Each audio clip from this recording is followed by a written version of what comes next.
Millionaire Rodney Dangerfield goes back to school at 10 to 11. One Mountie. Now there's a country that knows what to export. One Chicago cop. Don't make me use my gun.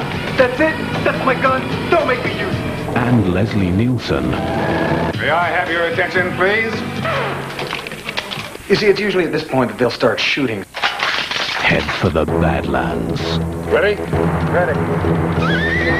Due south, tomorrow at 8 on BBC1. I say?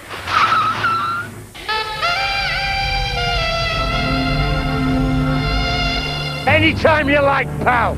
A police mission I am going to be so close, I can smell your beer. becomes a personal vendetta. That has naught to do with whether you set fire to Neil Jekyll's van. It's got everything to do with it! Tensions run high You get the knife, Ricky. You're in charge. You tell me. when a career's in doubt. I'm going to ask you to stay at home until this thing gets sorted. This is the copper who just talked a knife out of villain's hands here. What are you on about?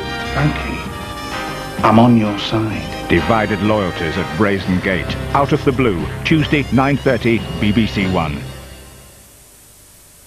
A controversial mix of religion and sexuality on BBC2 shortly, as Forbidden Weekend presents one of the most censored films of all time, Ken Russell's hallucinogenic tale, The Devils.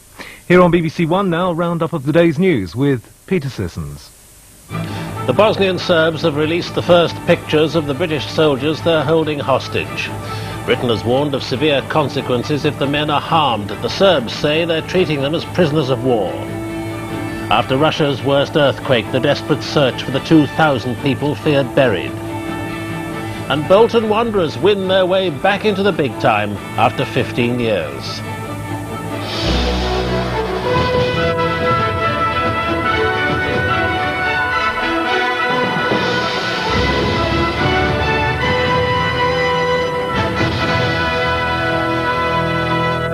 Good evening. The Bosnian Serbs have tonight released the first pictures of some 30 British soldiers taken hostage to deter further NATO airstrikes. They say that all the United Nations soldiers they've taken, who number more than 370, are being treated as prisoners of war. An advance party of British reinforcements is due to fly out to Bosnia tomorrow, at the same time as diplomatic efforts to defuse the crisis are being intensified. Britain today warned that if British personnel were harmed by the Serbs, very severe consequences would flow.